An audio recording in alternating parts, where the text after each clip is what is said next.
Hey everybody, this is Bradley Benner with Hump Day Hangouts. Today on January 7th, 2015. This is the first one of this year, so excited to be here. It's going to be a good year. I've got Adam and Marco on with me for support today. Hey guys, can you say what's up? Hey, how's it going? This is Adam. Hey everybody, what's up? It's Marco. Okay, cool. So we've got several questions in place already, so I'm going to just get right into it, and then obviously we'll jump in. Let me make sure I got my chat box open and everything, and it looks like I do. Scott's coming in, so we got some people coming in. So I'm just going to start with the questions that are already posted, and then obviously if anybody has anything, just jump right in. So I'm going to go ahead and take the screen so you guys don't have to look at me. And there's also some things that I want to go over concerning a big. Are you guys seeing my screen, by the way, Adam? Yeah, looking good. Okay. There's some things I want to go over about, the big product launch that happened yesterday. Ours is supposed to be launching too, but we're having some issues with JBZoo that we're trying to get squared away.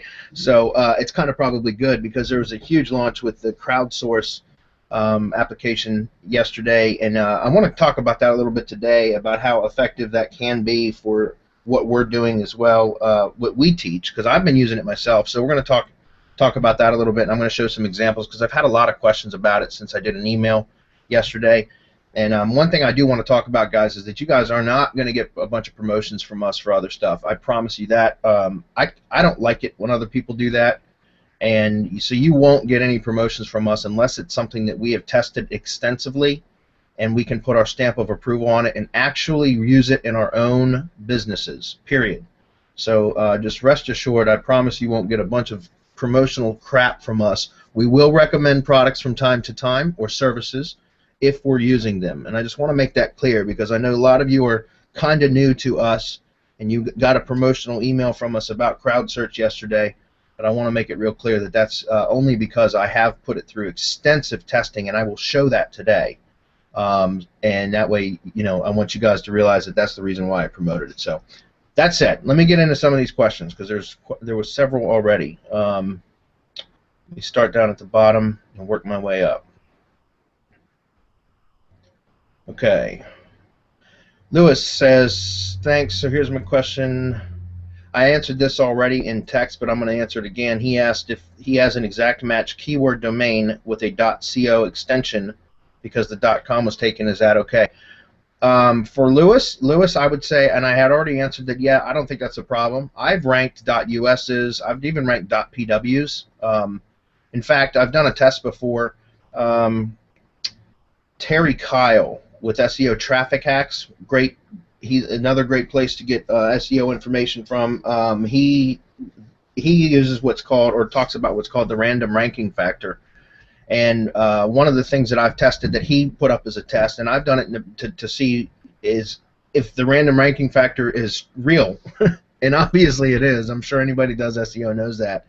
I bought several domains around, basically the same domain, the same word. It was a branded domain. I did a test on this. It was a branded domain, but I bought several different extensions. Okay, so .us, .com.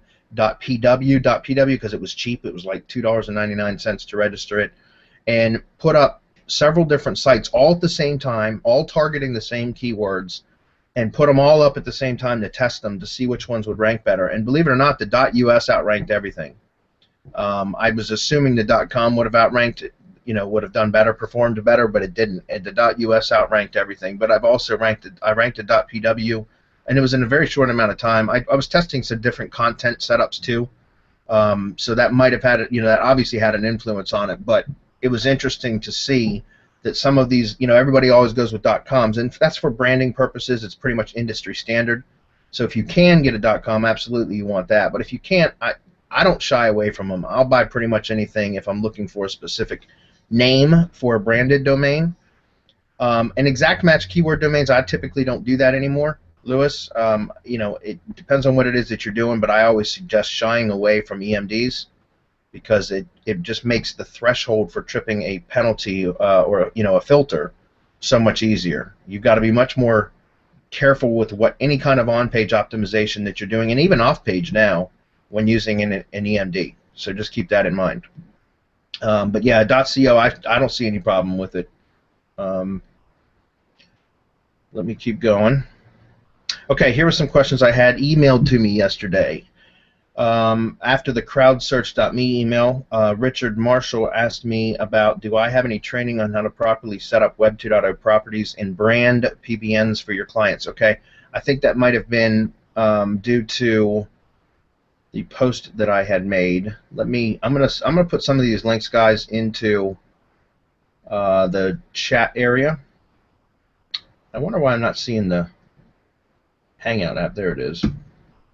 Let me stick these in the chat area for both inside for participants and for you guys. All right, this is the Crowdsearch link that we're going to talk about here in just a minute, and that's kind of the reason why I'm bringing it up is because of this question here.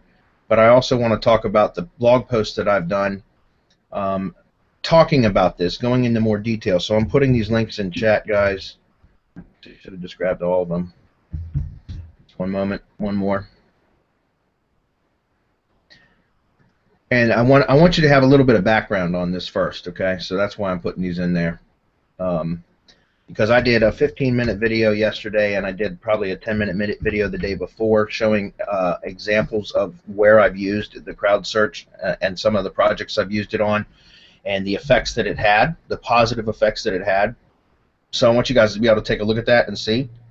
However, in the post, which we're going to get into in a minute, about that I call Your SEO Sucks, there's when I talk about branded network stuff, I'm not talking about branded PBN, not how you brand PBNs for your clients. I don't brand PBNs for clients. I brand a PBN to its own brand. Okay, you don't want to brand PBNs for clients because then you're going to get yourself into trouble.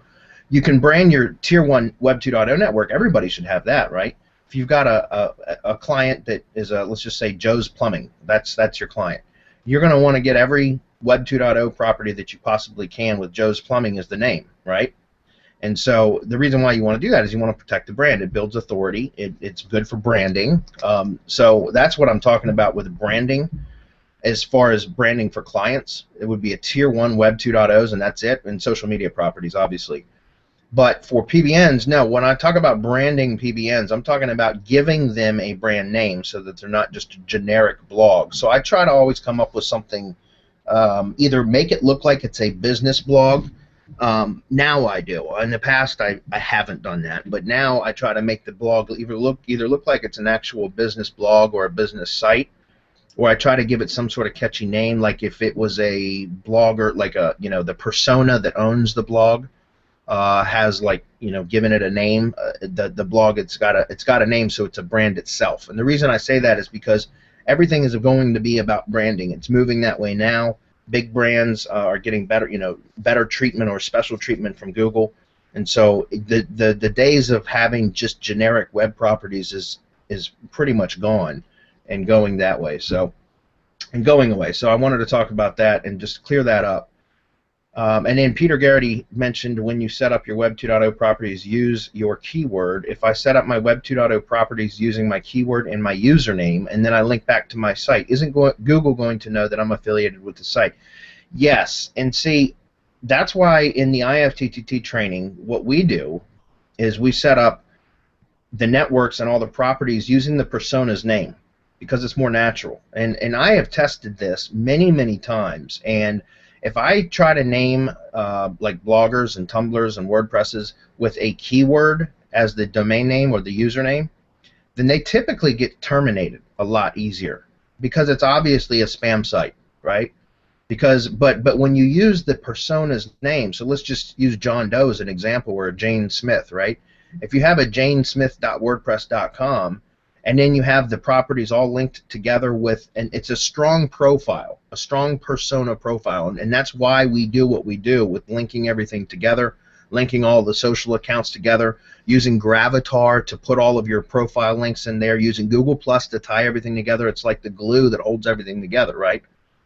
The reason we do that is to make it look much more natural, much more real. We put the photo, the profile images in, complete the bios. We do all of that specifically to make it look more real instead of just a spam account, which would be for Joe's, let's just say, plumbing Washington D.C. So plumbing D.C. or something like that. That would be obviously a spam domain, or plumbing repair D.C. or something. You know what I mean? That's why I've tried that many times, and they end up getting terminated. So I just go with a strong persona.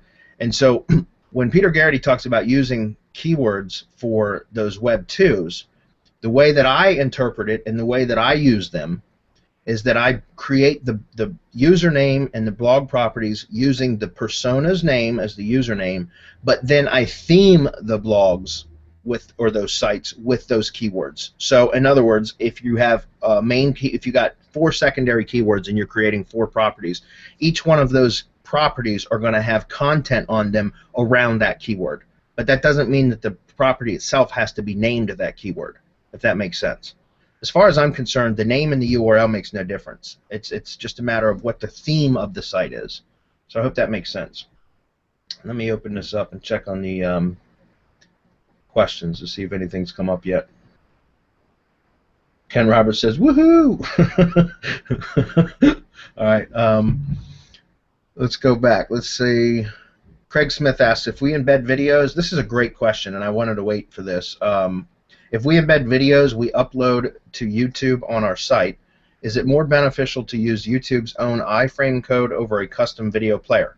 Wondering if YouTube Google treats each method differently. That's a great question, Craig, and honestly, I don't know the answer to that. My assumption is that it doesn't matter, because Google knows where its own code is, regardless whether it's an iframe or a link. But if anybody's on this call that has a definitive answer about that, I really do not know the answer to that. I typically don't care. I'll use whatever I have at my disposal. Like if I'm using a plugin that is a video player and all it requires is the URL of the YouTube video instead of the iframe, or sometimes it's just the video ID, that string of characters after the question mark watch equals, in the YouTube URL. Sometimes, the video players will just require that. Then I just don't care. I just use it the way that it, whatever the plugin requires. But I honestly don't know that the true answer to that. My assumption is that it doesn't make a difference because Google knows where its own code is regardless. But I might not be correct about that. That's just my assumption. But that's a great question, Craig, and I will try to find out the answer for that. And maybe on next week's Hangout, if I found it, I'll mention it then. I'll try to make a note of it. Okay. All right. So the next one, Brian. Hey, Brian. He asks, how do you find out where a video is ranked in Google? Would there be some kind of ranking tool? Yes. I'll tell you exactly what I use. Go to proranker.com. Let me just open that up, and I'll show you right here. ProRankTracker.com. Okay. They've got really good pricing. Let's see if we look at packages. I think I pay the $50 a month to track 1,500 keywords, and I use this specifically for Google. For YouTube. There's a lot of rank trackers out there that don't track YouTube videos, but this one does, and they've got a free plan that will track up to 50 keywords per day, or 50 keywords total, I mean. So ProRankTracker.com, and I like it because it will send you daily notifications. You can turn that off, obviously, but I like to know what's going on, especially with the videos. So I like this one because you can put in the URL and then put in the keywords that you're tracking, and it will track them for you, and it will send you daily notifications. It's a good way to track your videos, and it's a pretty cool service. For the price, it's really good. A lot of these online rank trackers are it's ridiculous when you're tracking, a lot of keywords. It gets very, very expensive. But this is the one that I use for videos specifically, and I like it. For websites, I use Rank Tracker by InSpider.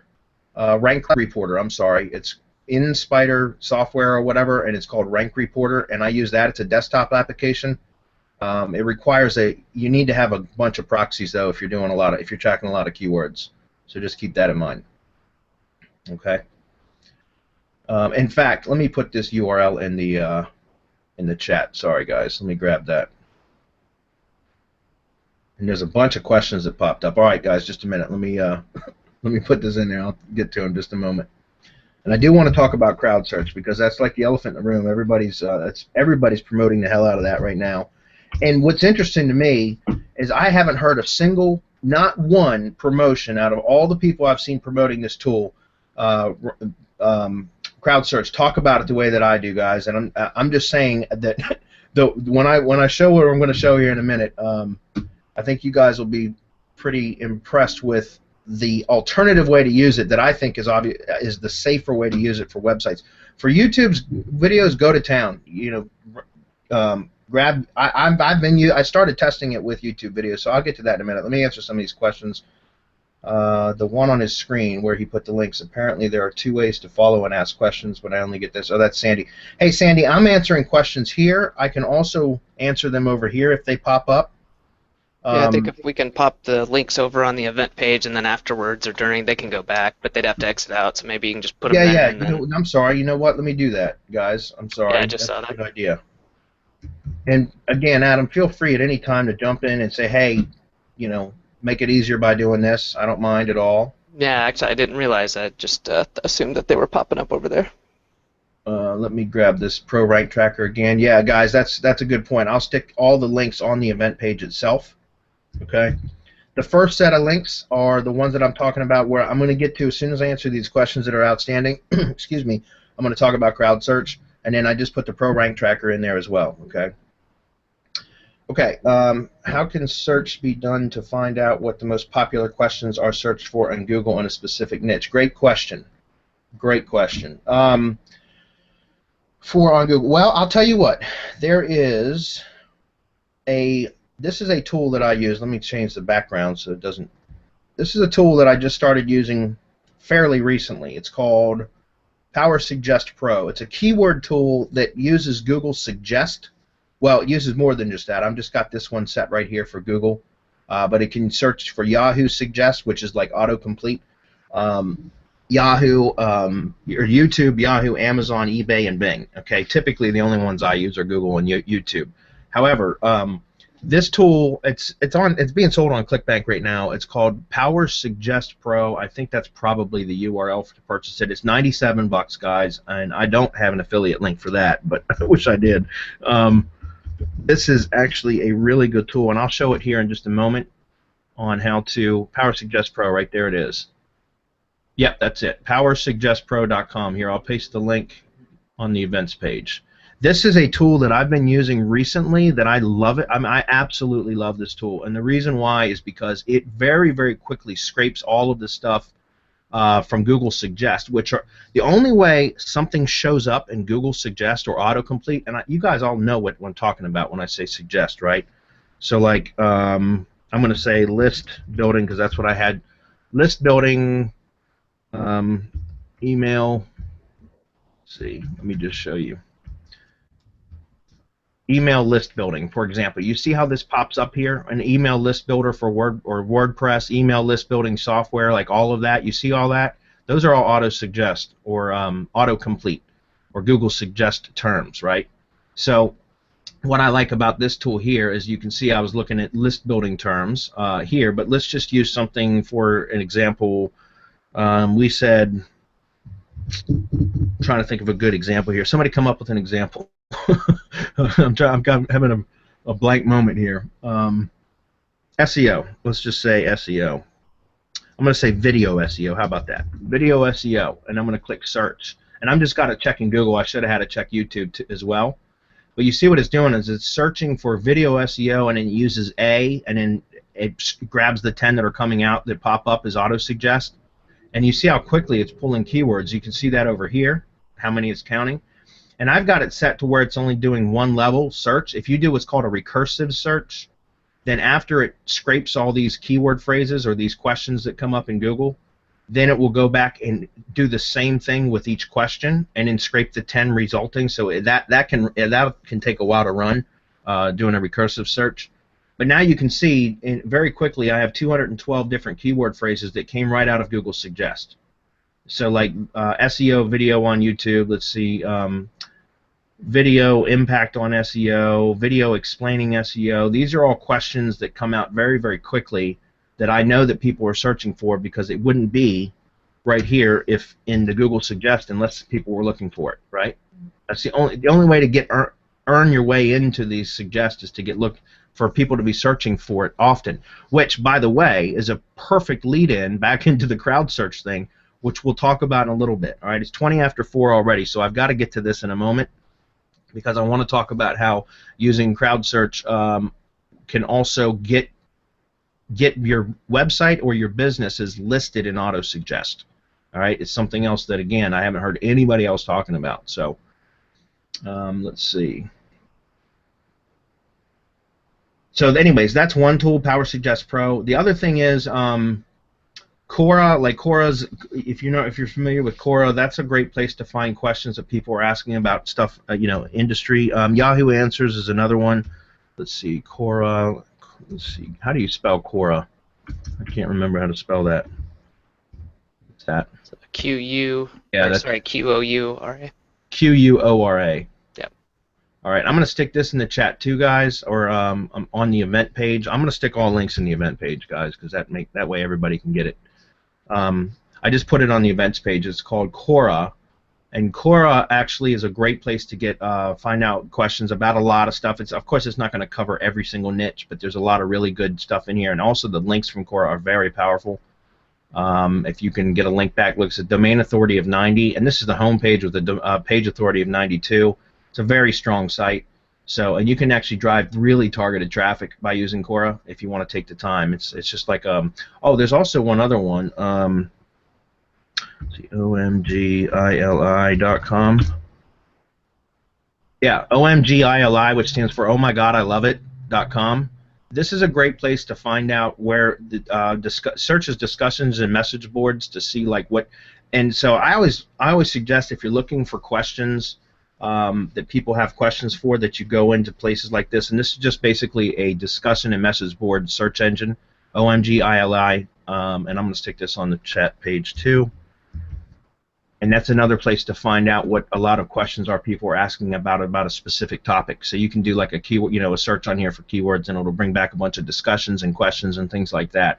And you can get a feel for what people are looking for. I hope that was helpful. Okay, she said links in chat, and we got those, and I don't think there's anything else in there. Okay, very good. All right, so we'll jump back over here for a minute. I think Brian had one other question. Why do Google Plus business pages show sometimes and sometimes they do not? I'm not sure what you're talking about with that. Are you talking about Google Maps pages, or are you talking, in the local pack that shows up in the search results? If that's what you're talking about, ever since the Pigeon update, the Maps packs are extremely volatile. It's you're going to see. If that's what you're talking about, and I don't know that you are, but I do a lot of local stuff, and ever since Pigeon, stuff is all over the place in Maps. For the most part, I'll have stuff ranked at the A position, but then the next day I'll look and it won't even be in the 7 pack, and then the next day I'll look and it'll be in position D, and then the next day it'll be back at A. Maps are just volatile ever since Pigeon, and I have not figured out a way to get them to stick where they should be. They just move a lot. The idea is to try to keep them trending to stay towards the top. That's the idea, but I have not been able to figure out why stuff is bouncing around as much as it does, but it does. It acts more like, and that's what Pigeon did, by the way, guys. The Pigeon update made the Maps algorithm more like the organic algorithm, and the organic algorithm is not static. Remember, if you got anybody here that does local stuff knows that for years, Maps came back. Whenever you would rank something in Maps, it was like front end heavy work. It was real intensive to get something ranked, but then once it was ranked, it would just stay ranked. Like you could literally take your foot off the gas and it would just stay ranked. But it's not that way anymore. It's more like the organic results now. So you've got to it fluctuates constantly. So, okay. Any other questions? Let's see. I don't see any. Just check this page real quick. Okay, it looks like we're good. Very good. All right, so good. I'm going to get into this presentation, and then we'll wrap it up after that, unless you guys have some questions about this. Okay, so Crowdsearch, I put the link on the page, but if you want to check it out, go through semanticmastery.com/crowdsearch, one word, all right? And I'm going to get into this presentation briefly. I talked about this in the 2 other links that I placed here on the page. their blog posts, semanticmastery.com/your SEO sucks. And I'm going to get into that in just a moment. And then the video I did just prior to that, the day before, was future SEO click-throughs. Both those links are right here on the events page. I'm not going to go into too much detail on these because they're already I've already got video blog posts about those, so you guys can take a look at those when we're done. In order to go into a lot more detail as far as like ranking and what my tests exactly, but I do want to run through them kind of quickly while I got you guys on the call in case there's questions about it, and then show you some examples of how I'm using this. But the future of SEO, click-through rate, we did, let's do this. Let me just pull this up. I'm going to say 2014 ranking factors.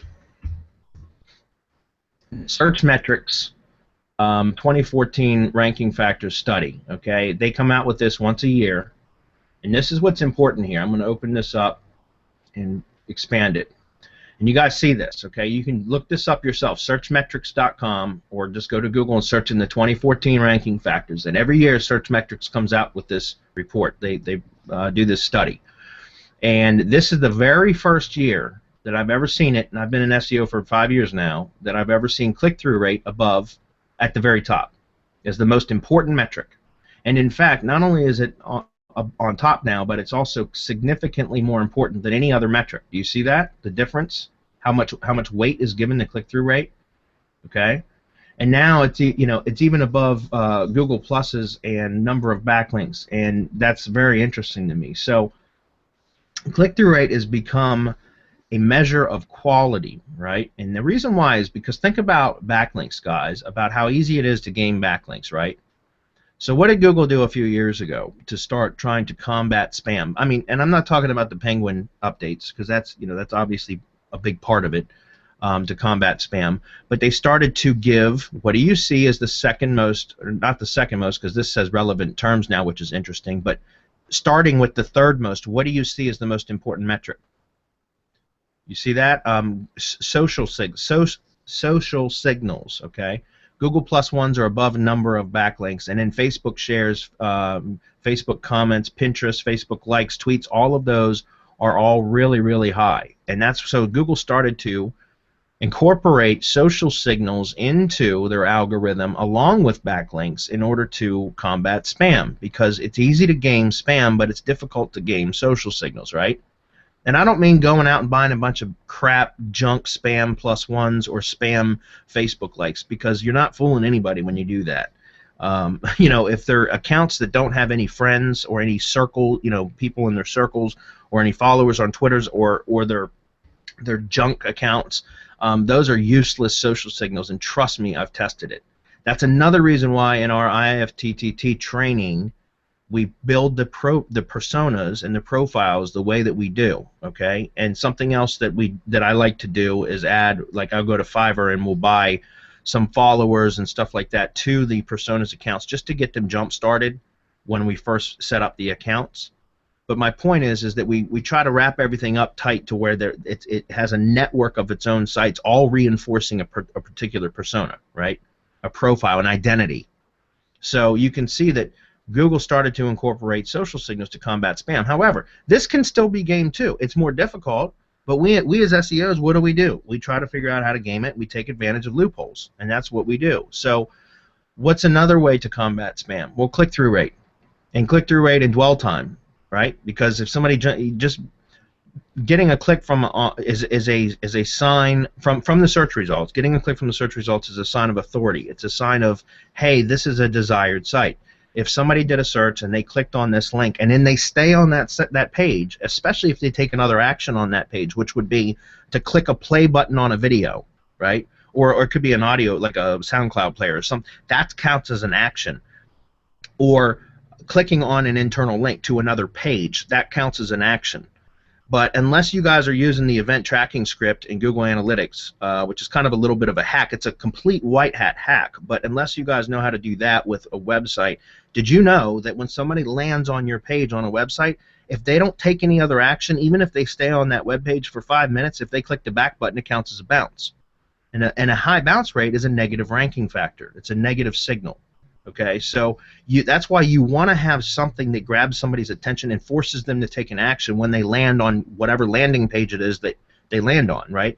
That's why videos are good, because just the act of clicking a play button counts as an action, which will stop it from being a bounce, okay? So dwell time, taking action on the site, all of that makes a difference, right? Because again, with bounce rates specifically, if somebody lands on your page and then they don't take an action and they click back, it's telling Google, hey, we showed this page in the search results and somebody clicked on this page, but they didn't find what they were looking for. Because if they found what they were looking for, they would have either taken another action on the site, or they would have clicked a link on the site that would have referred them to another site. They wouldn't have had to come back to search. Does that make sense? Let's see. Bradley, I purchased a WordPress plugin. This is from Michael yesterday. That redirects the people if they hit the back button, and it will not count as a bounce. My bounce rate went from 55 to 9%. That's great, Michael. You'll have to share that plugin with me so I can test it before I will endorse it here. But I would like to find out about that. Also, like I said, guys, there's what's called an event tracking script. It's a piece of code that you can insert into the footer of your site right before the closing body tag, and it's excuse me, it's completely white hat. It's Google's own code, but it will reduce that time limit for somebody to be on your page to like just a matter of seconds. I don't know what the exact threshold is, but it will stop it from being counted as a bounce. As long as somebody stays on the site for like 5 seconds or more, it will keep it from being a bounce. Excuse me. And that's called an event tracking script. I believe that's what it's called. I've been using it for years. Anyways, that said, let's get back to this. Click-through rate, very, very important, okay? Here is the example and the proof of that. You guys take a look at that, all right? Dwell time, we covered that. So, do you guys have SEO that's not working for you? You never got the full story. Well, because a lot of people don't talk about this. And here's the thing, and this is the question I bring up in the videos, post Your SEO Sucks, that I posted yesterday, and that was just kind of obviously I did that to get it opened, and it worked because I got a lot of traffic on it yesterday, but which of the following two scenarios would produce better results? Okay? This one here, right? You guys know we're all told as SEOs to go out and build PBNs, right? That's like the magic bullet of SEO, and I don't know if you guys noticed that it's not quite as effective as it used to be, or it's still effective if you know how to do it, but it's becoming increasingly more difficult. It's obviously there's more things we have to do to build PBNs properly, to hide our footprints, to make sure that they don't get terminated, because Google has been very, very easy with de-indexing PBN sites now. So anyways, Web 2.0s, we do a ton of that with the IFTTT stuff, right?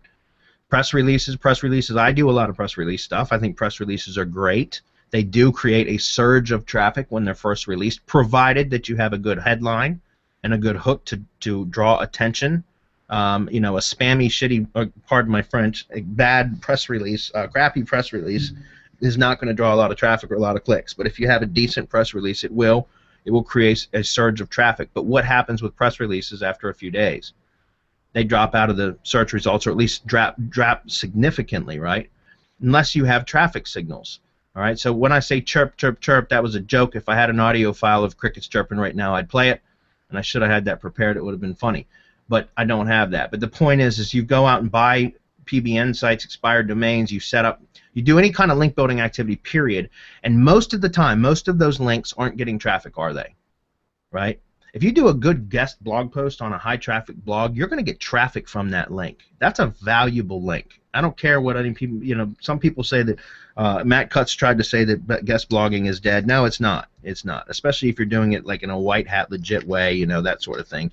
But when you have PBN links pointed to your site, and guys, what do? We go out and we buy an expired domain with good metrics, good domain authority, good page authority, PR, if you're still tracking PR, if that's a metric you care about. We try to buy PR domains. Then we strip the domain of its content because we buy it, you know, there is no, we just buy the domain. Then we put up our own content on it. We put a few links in blog posts back that point back to our money site, and we call it a day. Well, that PBN link, even though it might have some good metrics, it's got no value in Google's eyes. I mean, don't get me wrong, from a pure standpoint of pushing juice, it does still have that, but there's no trust signals there whatsoever. And if there's no activity on that site, and it's not receiving traffic, and it's not collecting new backlinks to the PBN site, right, then is it a valuable link? Well, it's not. It's not as much. It's depreciated at that point. But here's the second scenario, okay? The same link building efforts, but now you push traffic through those links, is that link more valuable? Is it given more weight? You better believe it does. You know.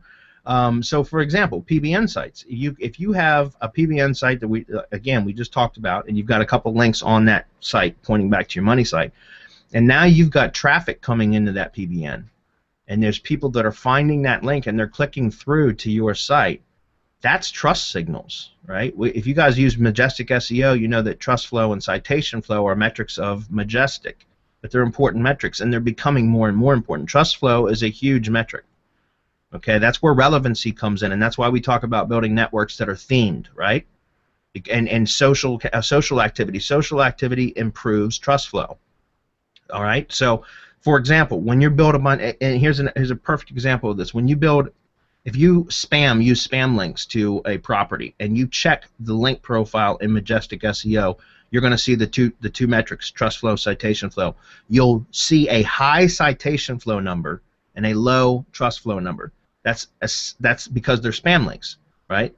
Because citation flow is basically a measure of how many links, so a measure of quantity, where trust flow is a measure of quality, if that makes sense. Okay, so when you have trust signals, you're on those links that are built. If you have a high citation flow and a good percentage of those links that are a good number of those links have high traffic and social activity, those now will increase your trust flow, and you want a proportionate amount. So it's good to have trust flow and citation flow that run similar to each other, or trust flow higher than citation flow, which is difficult. That's difficult. Only the best sites usually have that.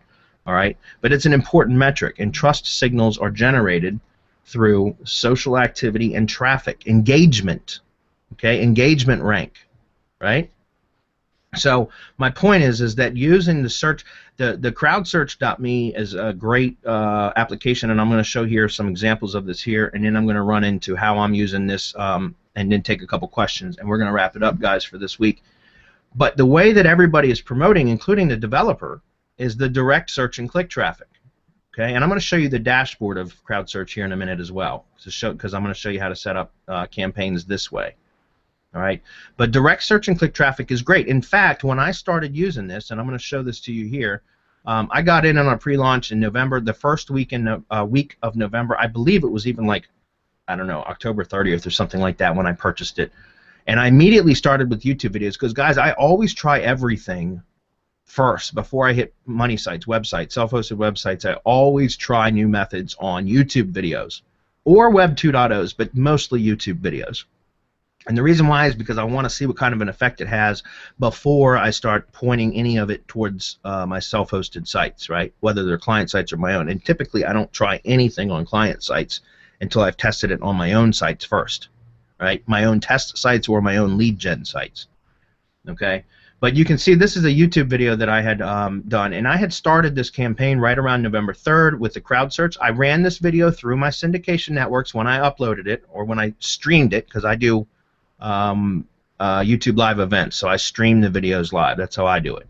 I don't really upload videos anymore at all, but anyways, the point is it went through my network, or networks, I should say, and then this is where it landed right after I had uploaded it. It had probably been live for, I don't know, a few days, maybe a couple weeks, whatever, and it was in the top 10, but I started the Crowdsearch for views on November 3rd, and you can see what happened. It jumped up for this keyword, and it's been that way pretty much ever since. Obviously, it fluctuates. Everything fluctuates in Google, but it's been pretty steady ever since. This is another one, same thing. You can see right around the same time, November 3rd is when I started Crowdsearch search and clicks. Same thing. You see the results. Here's another one. This is one that I had a hell of a time with. I had this video up for 4 weeks maybe, and I had just was having a hell of a time because, guys, IFTTT networks, don't get me wrong, it's not a magic bullet. And by the way, this is not a magic bullet either. Okay, there is no magic bullet.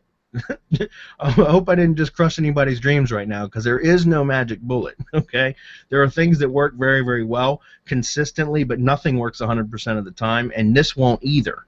But this is a tool that will complement what it is that we do with IFTTT networks. And just like IFTTT networks aren't magic bullets either. There are times that it's not going to work as well as you want it to or expect it to, but there's ways to make it, then you add other things to it to make it work. And this is one of those examples. This is a video that I had that I was struggling with to get where I wanted it to be using the IFTTT networks, and then some additional link building stuff that I do to boost them, which happens from time to time, like do a SendWire blast if you have SendWire, or Soci Send, or there's a number of different things that you can do to boost a video that's already been syndicated through a network, right? But then I applied this same day, November 3rd, I think it was, that I started that campaign, and you can see what happened. So just the action alone. Now I know that there's some people probably on this call that there's some Facebook groups out there, and this works really good too, guys, to join groups where other people can click. You guys share each other's videos, like you know, there's a Facebook group that's really good for that, where you go in and you say, okay, search for this keyword in Google, and here's the last 4 characters of the URL. When you find that, click on it, watch it in its entirety, like it, leave a comment if you want, and that's going to help my video to rank. Of course it does, because what is that? That's engagement. That's click-through. That's this right here, click-through, right? And engagement. YouTube is one of the places that engagement is one of the most weighted parts of their algorithm on ranking videos, right, is engagement. So having people click through and watch the video and then do some sort of action on the page, like click like or leave a comment, that's going to improve the video ranking. All right, so you can see what this does, and Crowdsearch will do that, guys. It's great for YouTube videos. So anyways, not to beat a dead horse, but here's another one that I did for restaurants. Anybody that does video SEO, you know that ranking videos for restaurants is difficult, very difficult, because they're always putting like TripAdvisor and Yelp and things like that, review sites up on the first page.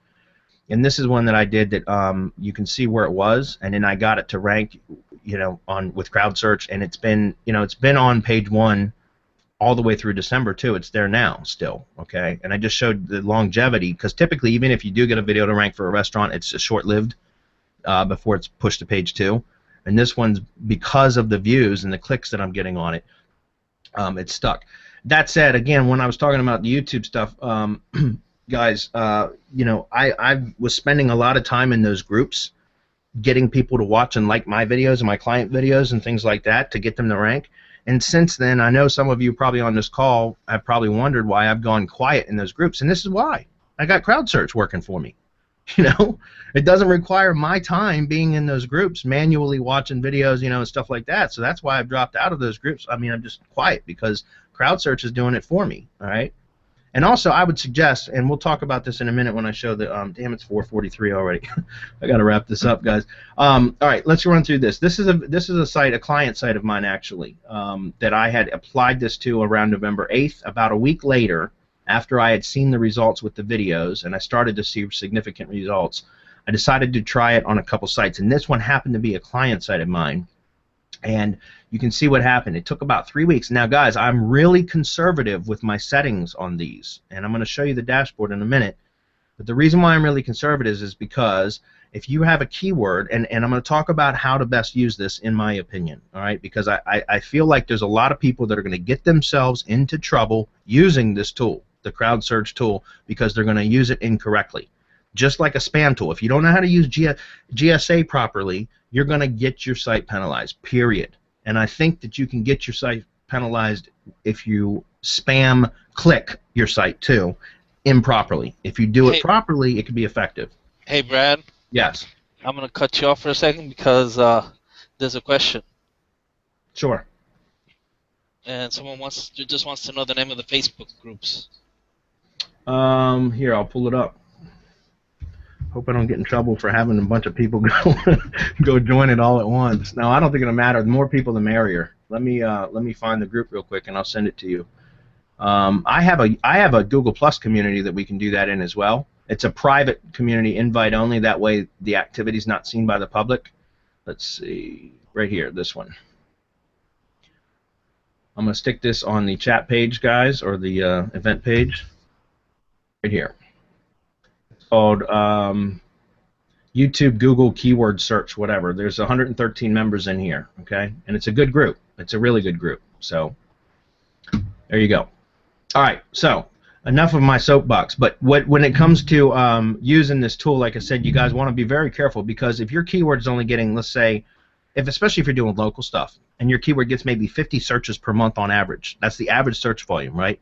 And all of a sudden you start running 10 search and clicks per day to a particular keyword, now you're looking at 300 search and clicks on your website for a keyword that in a month, right? That only gets typically 50 searches per month. And if you're, especially if you're getting a click every time and you're getting 100% click-through rate on that keyword search, then that looks incredibly spammy. There's something up there. That's going to raise a flag. So I'm going to show you some ways here in just a moment on how to use it better. So in this particular example, guys, I used a couple brand searches, and that's important too for what I showed you guys with Google Suggest and autocomplete, and that builds authority. So I used a few brand searches here, and I let it run. I'm talking like 2 or 3 search and clicks per day was max that I had set that tool to run for, and I let it sit for 3 weeks. And all of a sudden, about 3 weeks later, look what happened. The traffic more than doubled. And people, I know I've had people say, well, yeah, but you're sending traffic to the site. Of course it's going to go up, but not this much, guys. I was sending maybe 2 to 3 views. Let's say 90 views in a 30-day period, right? 90 clicks in a 30-day period. And look how the traffic went from about 25, 30 people visits per day to roughly 50 to 60 visits per day. You see that? So, and then here's another one. This was a lead gen site that I had built that I had just launched about 30 days prior to that. It's a big lead gen site, but it's a lead gen site nonetheless, so it's one of mine.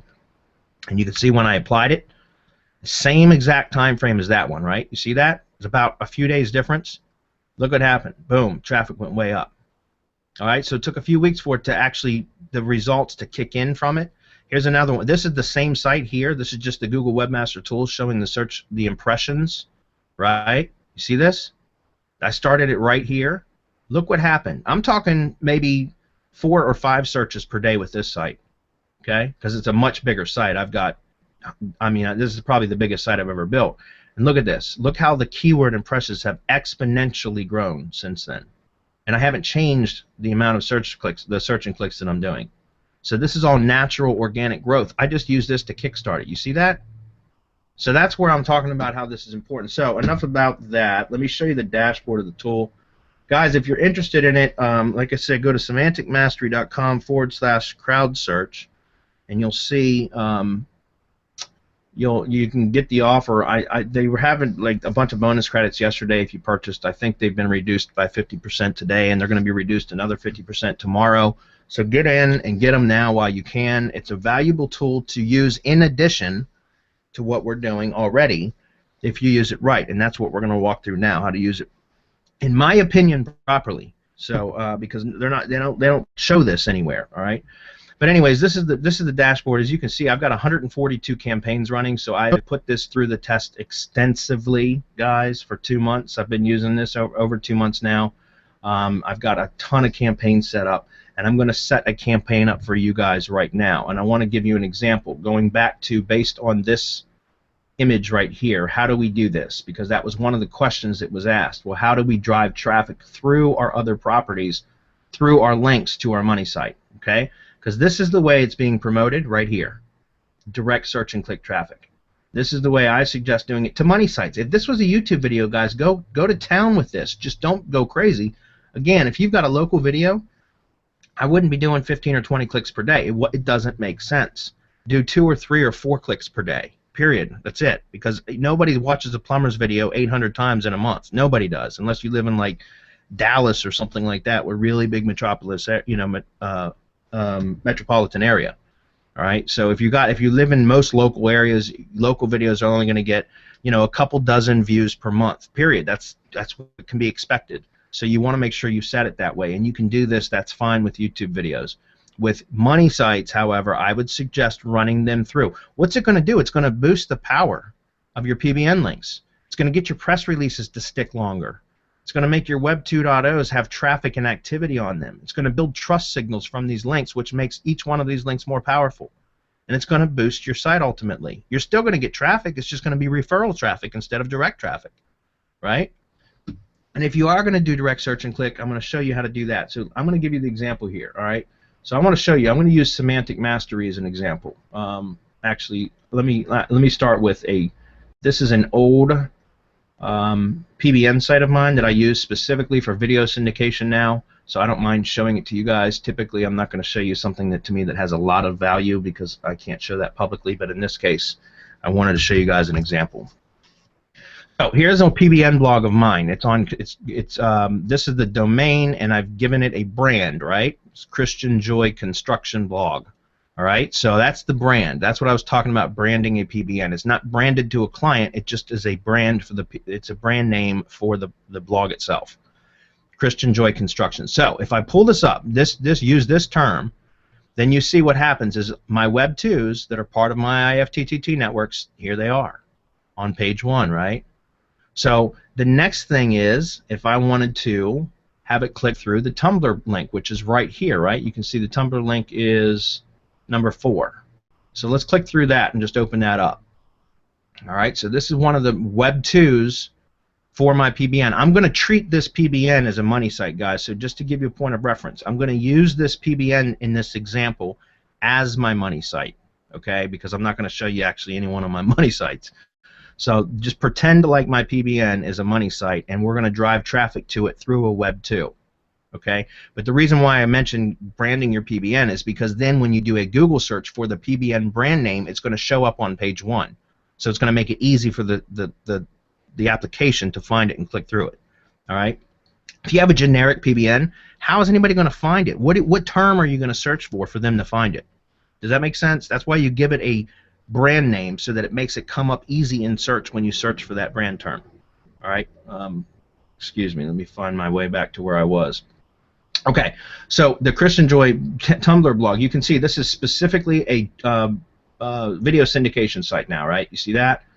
And if my money site is this URL here, this website here, then what I want to do is I want to tell the application to search this term, find the Web 2, in this case the Tumblr, click on the Tumblr, and then click on a link back to the money site, which would be this is the money site. All right, and here's a link to the money site because this is what we teach in the IFTTT networks, right? Put an attribution link back to the money site. You see that? Full post can be right here. If I click on that, where does it take me?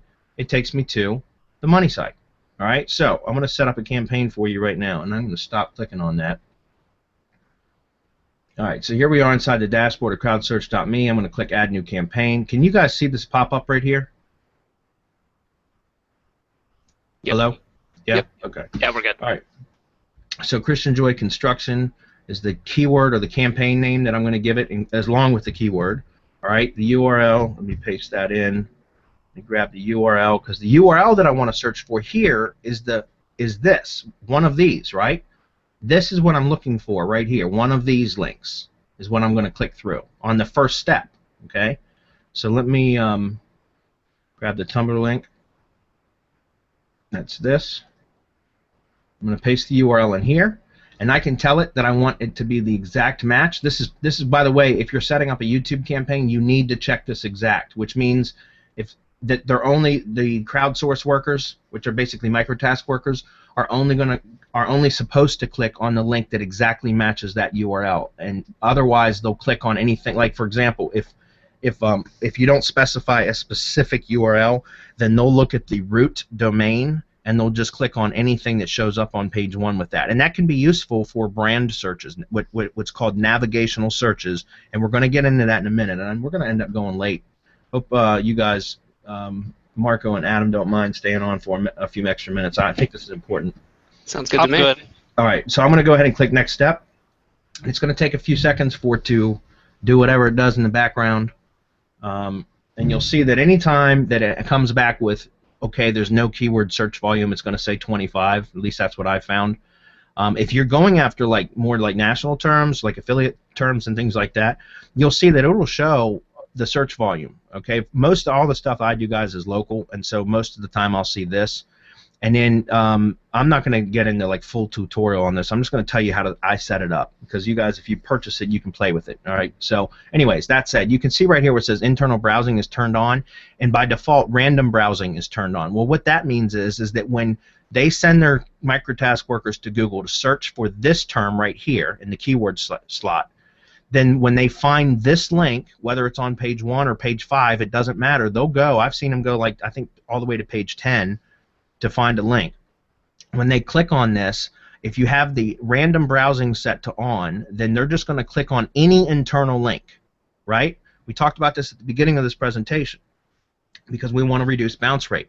We want some sort of action to be taken on the site so that it's not counted as a bounce. So that's fine if you're doing this, direct search and click traffic. That's fine. But here's where we can use this the way that I'm talking about, that nobody else has talked about, and that's to turn that random browsing off, and now we can tell it what link we want it to click on once it's landed on this page. Okay? So let me go back over here. Now what did I say? If we had somebody, we had the microtask worker come in through here, click on the Tumblr blog link, it's going to take them to here. Now we want them to click through to what? To our money site. Right? So I'm going to grab this link right here. Copy link location, and I'm going to put this in here as the first URL. Now I can give it a second URL. Here's where this is important. And guys, you need to switch this up every now and then, because otherwise, especially if you've got analytics on your money site, which you ought to anyways, some sort of analytics in my opinion, then you're going to want to put like a second link here. So in this case, let's say contact, or the about page or a contact page. Those are two really good links to be putting in because they're easy to find. In this particular theme, they're not so easy to find. But and let's see if this has even got a contact form on that page. It does. I'm going to copy that because that's a good signal, especially for local business sites, to have traffic come in on any landing page, period, and then to click the contact page. That's a good traffic signal for a site. Okay, because it looks like somebody's looking for how to contact a business. All right, and then look, they've even put in tweets and retweets, or tweets and retweets and favorites per day.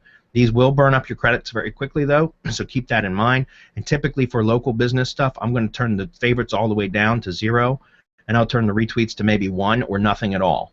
Okay, because again, what are we want it to be natural, right? And if we're doing like small, if there's low search volume for the keyword, you don't want to overdo it. We want natural, and all we need to do is kickstart stuff, right? And then you start to see results like this, just by kickstarting it. Let the natural organic traffic be the thing that pushes the site up. All you want to do is push it along a little bit, give it a nudge, if that makes sense. All right. So, anyways, then down here you can set search boost per day. This is how many search and clicks it gets, and this is minutes spent on visits. So this is adjustable dwell time. This is great for YouTube videos because if you got a 3-minute video, you can tell them to come in on the YouTube URL and to stay on the video page for 3 minutes. Watch the video in its entirety. That's the reason why I haven't been spending any time in that Facebook group, because I can have this do it for me. All right. Now I'm going to go ahead and click save. I'm going to put this down to like 3 minutes. Click save. Now what did I do, guys? Let's go back to the image one more time. I've got search and click traffic. Go into Google, searching for the brand name of a site, which in this case is it's a whole brand because it's an IFTTT network. So the full network has got that brand name tied to it, right? Every one of the properties. That's why if we go back and look at Google, we'll see every one. Look at this. We got the Rebel Mouse site here, which is part of the live stream site training. In the IFTTT training, it's one of the bonuses, which is called Live Stream Academy. We talk about Rebel Mouse. There's Rebel Mouse. Here's WordPress.com. Here's Tumblr. Here's another Tumblr search page. Here's the Google Plus page. Guys, I'm not logged into Google on this. This is a clean browser. See? And the Google Plus page, the business page is on page 1. It's a branded term, right? Granted, I'm just searching for a brand name, but this is why we do this the way we do. We build these networks the way we do. All right. So I just want to show you now. Now the traffic's coming in. It's finding a Web 2. It's clicking on the Web 2 that has a link back to the money site and landing on the money site. Doesn't that make this more powerful? Doesn't this link now count more in Google's eyes? Right? Building trust signals. Of course it does. All right. So that's why I wanted to show you guys how to use that. Now also for YouTube videos, the same thing applies. Think about that. Let's just use the video right here that's on this site right here. I'm just going to click through and click. Let me pause it. Wait a minute. Let's click over to YouTube. Okay. So you see this video here? What is in the description, right? Every time we ever do a YouTube video, guys, what do? We put a link to our money site in the description. So why not kill 2 birds with 1 stone? Use this tool to improve the SEO of your video, to get it to rank higher, because now you're getting the click-throughs, and dwell time to watch the entire video. This only happens to be a minute long. But then also tell Crowdsearch to the second URL that it clicks, turn off random browsing, and then put the second URL that it clicks, the URL in the description. This is Google property, right? This is the YouTube watch page, right? So Google knows what's happening on this page whether you want them to or not. So why not send traffic to this page and then have them click through to your money site? Google's going to see that, and they're going to see the dwell time that you tell it and then the click-throughs, and that's a positive signal for your site.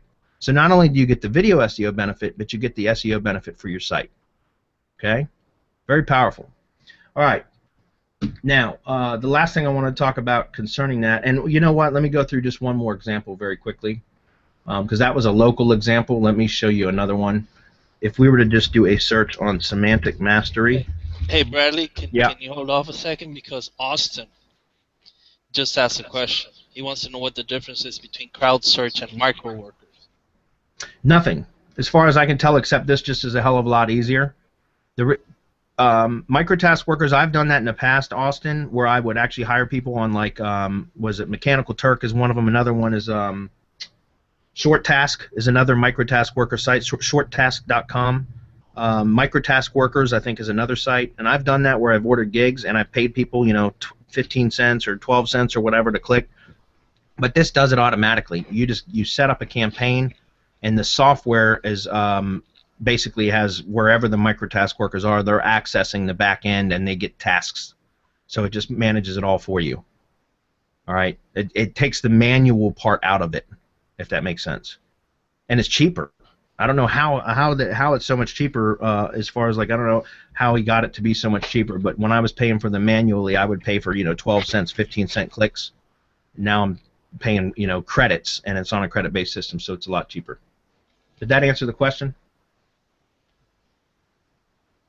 Just let me know.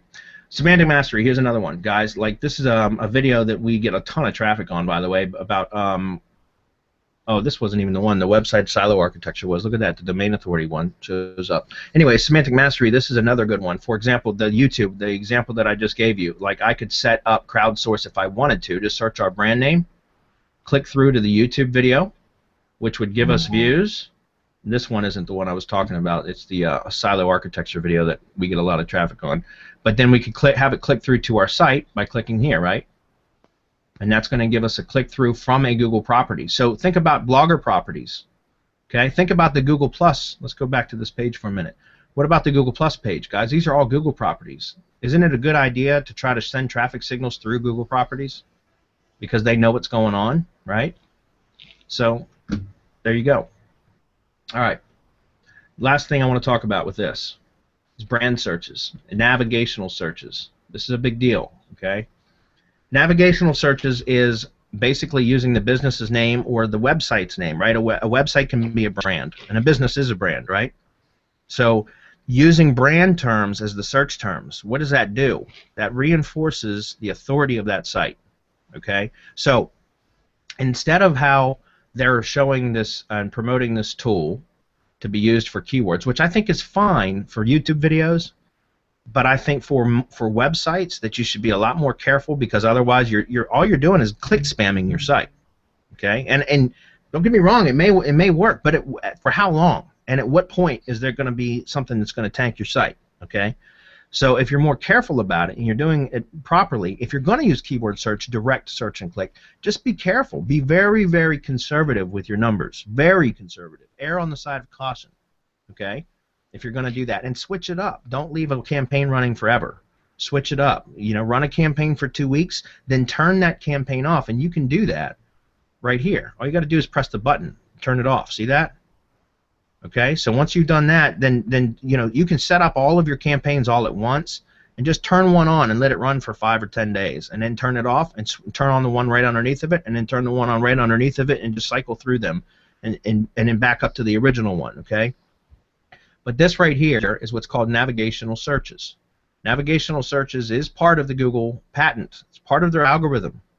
Okay, I don't have the algorithm document offhand. I can probably locate that though. But it's, if anybody's ever read a Google patent, it's it's a snooze fest. Like, I can't even understand them half the time. I got to let other people interpret them for me. But something that they have done is what they call site weight, and site weight means all things being equal, if there's two sites that have the same metrics, but one site has a stronger brand, the stronger brand is going to outrank the other site. Even if everything else is equal, if they're exact duplicates, but one has a stronger brand than the other, it's given more weight. It's called site weight. Okay? What gives a site more weight? Navigational searches. What is a navigational search? Navigational search is a search for a brand and various searches of that brand. So, for example, a business name contact, and I'm using business name as a very generic example, but let's just say, I'll show you that. Let's say semantic mastery contact. Okay, see the contact us pages here. What about on the next navigational term, semantic mastery phone number? Let's do that. Let's look for semantic mastery phone number. Okay, a lot of the times, if you remember, we're an online business, so that's different. But if you're searching for a business, like a local business, then a lot of the times the phone number will show right up here in a big knowledge graph box. I'm sure you guys are familiar with that, right? Where it shows up with a big knowledge graph box when you search for a brand name phone number. I don't know why I keep clicking on that.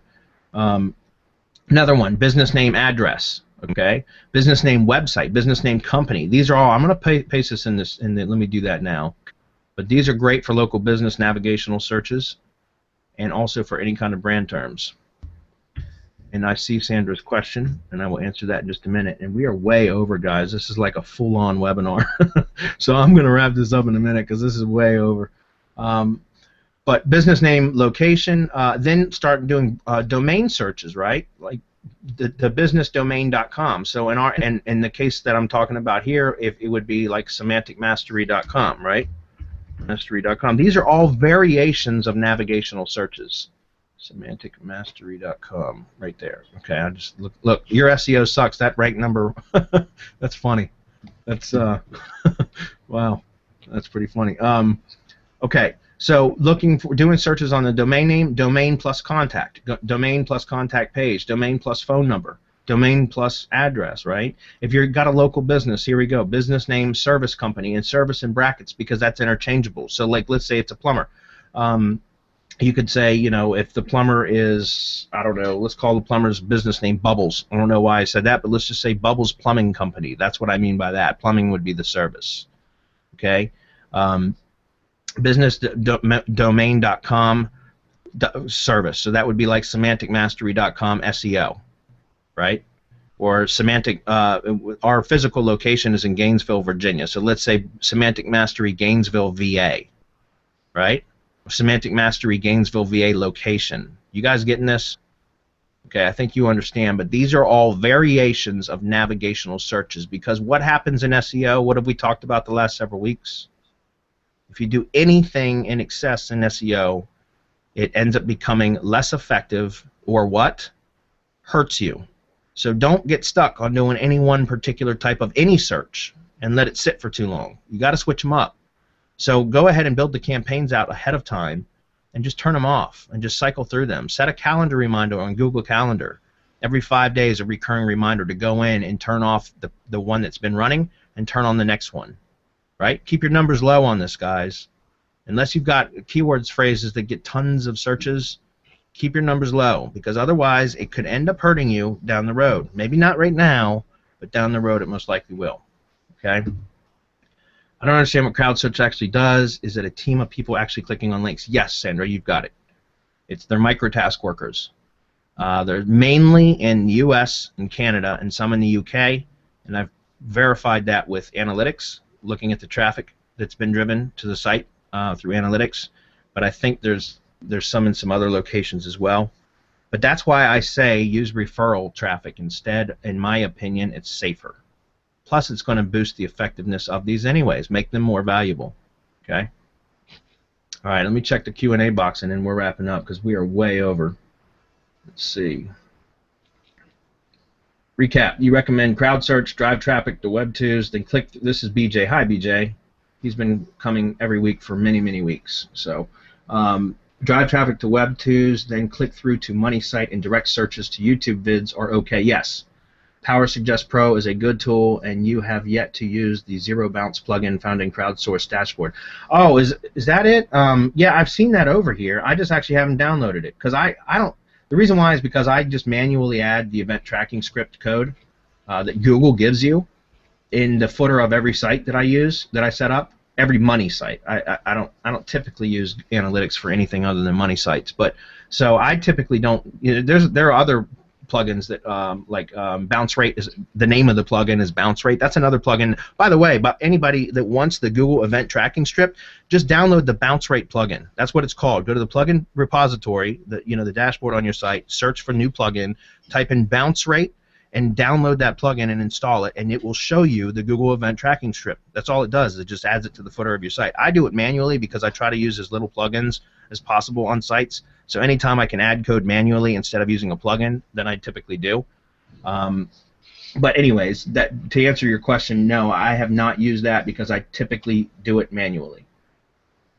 Let's see, and you have not? No, I have not used that plugin, BJ. But if you feel like giving it a shot, let me know. And I have not used the one Michael has either because again, I typically just do that on my own manually. Is there anyone who wants to do this for my clients? Austin, yeah, I'm sure there's somebody in the group that would. You should join our mastermind, man, because we got lots of people in there that run SEO businesses, so that could certainly be worked out. What is the difference between Crowdsearch and microworkers? Nothing. They're the same. The difference is Crowdsearch puts it in an interface that makes it easy to use. And let me turn this off for a minute. I just had a press release posted on Newswire, came back as toxic 3 links. Really?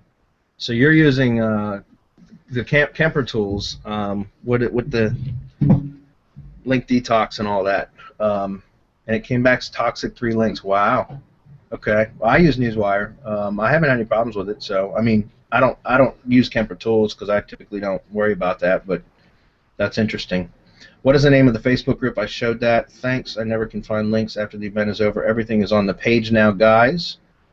What other chat is there? The chat that you see right here. I think if you guys aren't seeing my screen now, but it's the one that's always in my bottom right corner. It's like the group chat box. Ken Roberts says, woohoo, again. That's great. LOL. And the S word that I said, I typically try not to cuss on public events, guys, and the private events maybe a little bit more, so if I offended anybody, oh well, too bad. Don't come next time. Can we get the links in this chat too? I don't know how to get the other chat. Yeah, that's been answered. And I think that's it, right? Can you share the private Google Plus group? Yeah, sure. Actually, I can't. I can share the URL, but it's not going to let you even ask to join because it's a private invite only that I have control over, which is fine. I don't mind. I'll tell you what. Hit me up at Google Plus privately. Anybody that wants into that Google Plus private group for video SEO, like it's just for sharing, liking, watching, clicking, that sort of stuff. Anybody wants into there, hit me up privately. Just go to Google Plus and type in plus Bradley Benner and send me a message, and I'll invite you to that community. I've got no problem with that. The bigger the community, the better. It just helps everybody. Or you can go by Crowdsearch and let this do it for you, and then you can spend your time doing other things. So totally up to you. If you want to join the group, that's fine. I'm just not real active in there anymore. Okay. And Ken says it's a culmination of all we were doing that makes it all work. Yeah, again, this tool is ingenious. I think Dan Anton was a flat-out genius for putting this together. I had been doing this kind of in the background as like a secret sauce thing with microtask workers on my own for videos for a while. But him putting this tool together, I think, is just it's ingenious. However, like I said, you got to be careful on how you use it because even if it's working right now with direct search and click traffic, I think it could tank your site in the future if you're not careful. So run it through buffered traffic, anyways, or through buffer sites, if that makes sense. And you'll see it'll increase the trust flow from those links. You'll watch. If you track your links, if you don't believe me, anybody doesn't believe me, track your links. Go do a backlink analysis on your money site now using Majestic. Look at your trust flow and your citation flow. Don't build any more links. Run some traffic for about the next 30 to 45 days or whatever through crowdsearch.me and monitor your trust flow and tell me if it doesn't go up. Mark my words, it'll go up, okay? Which means those links are becoming more valuable. If you've already spammed your site, though, it's not going to help. All right, guys, that's it. We got to wrap it up. We're way over an hour and 15 minutes on what's supposed to be a 30-minute call. Last chance, go to semanticmastery.com/crowdsearch and buy that product if you want. Get it now because tomorrow it'll be like the bonus credits will be even less. Don't go crazy with it. Buy some of them, but put them into practice with what we teach, and I think you're going to see a significant improvement. If you're doing video SEO, which is what we talk about a lot here, excuse me, it's great for that, guys. It's absolutely great for that. So, anyways, we'll see you guys next week. Excuse me. We'll see you guys next week on the next Hump Day Hangouts, which will be the 14th at 4 p.m. Post your questions on the next event page. I will send out the invitation by tomorrow. Hey, Bradley. Yes. Before you go, Sherman just sent me a question. He can't get it on here. Will this work in South Africa? You know, that's a question that somebody else asked me in a Facebook group because they were wondering where the traffic came from, or maybe it was Jonathan Coe in our group. I can't remember who asked me. If you run it through buffer sites, why not? That's my point. If you're talking about for the videos, I don't think it matters as much for videos that you have local traffic coming in, like from local IPs, because it's YouTube, right? You can get away with murder with YouTube stuff, right? So that's why if you're doing it for video SEO specifically, test it. You know, put up a video that you don't care about so much, and run some search traffic to it and see what happens. Test it. That's the name of what we do, guys. We got to test everything we do. We at Semantic Mastery try to test everything before we tell it to you guys, but you guys also need to be testing your own stuff too. That's how you get good at SEO. Test, test, test. Don't take what I say as gospel. I'm just telling you what works for us. Try to figure out your own stuff too, and then you can come to us for questions and guidance. I'd be happy to answer that stuff. So Sherman, you know that. I'm not preaching to you, buddy. I'm talking to everybody else. But Sherman is one of our mastermind members. So, but yeah, if you want, test it to a video that you don't care about, like something that's not producing money for you, and see how that works. If you're going to do it to a money site, run it through buffer sites, because then it doesn't matter whether that's referral traffic, right? So you're right. It would look unnatural to look in South Africa search engine to have a bunch of U.S. and a bunch of UK or Canadian traffic coming. That would be unnatural. So run it through buffer sites, because then it's referral traffic. It doesn't matter. It's not search traffic, right? But it's still traffic. So I hope that makes sense. Got talks three. Wow, two different. Wow, that's crazy. Look, hit me up. I don't know your real name. Local Marketing Plus, but hit me up privately. I'd like to have a chat with you if you don't mind. Just message me on Google Plus. Okay. It's a branded real name. Yeah, it's a branded real name. You know, that's Local Marketing Plus. Nice to meet you. All right, guys. Next week, we'll see you next week, 4 o'clock. Bring your when I post a new event page, post your questions ahead of time. That way, you make sure they get answered. Okay. Please feel free to ask us anything. If we don't know the answer, we'll tell you, just like the one that Chris asked. I'm going to try to find the answer for that for the next week, though. And let me know how it goes. If you have any questions at all, check us out. Oh, by the way, go to Semantic Mastery, or no, go to iftttseo.com and buy our IFTTT product too. That was real subtle, wasn't it? Hey, but it's fast and to the point. Yeah, that was real subtle. Go buy our product. No, it's good. I think that mixed in with what the Crowdsearch.me does, it's really powerful. It's really, really powerful. You guys saw the results that I'm seeing. So, anyways, until next week, we'll see y'all then. Have a good one. Okay.